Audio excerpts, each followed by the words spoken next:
And yes, we experience brokenness and pain in our lives, but I want to impart to you today, in this threshold moment, this vision for salvation and this vision for restoration, that you will go.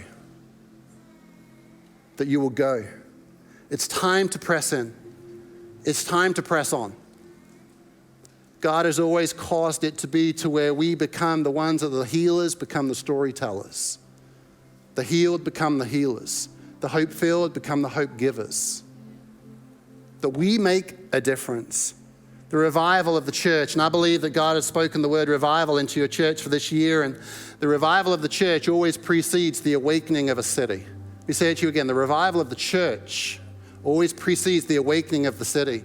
We want an awakening in Cambridge, we want an awakening in Norfolk, we want an awakening in Suffolk, we want an awakening in Essex, we want to hit Bury, we want to hit Colchester, we want to hit the next towns. The awakening in the city always begins with the revival in the church. So Isaiah 6:8, here I am, send me.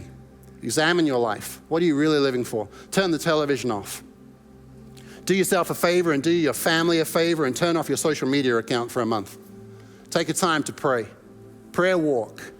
When you're prompted to criticize, when you're prompted to say something that you want to take back, rather than saying something that you have to take back, pray something and cause the enemy to take it back. Step into that space. Step into that moment and bring about the kingdom of God.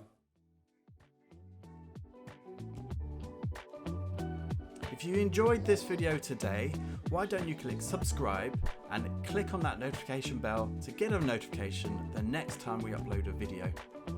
And if you're new or you've been coming to the C3 Church for a little while now, why don't you find out what your next step might be in the journey of faith?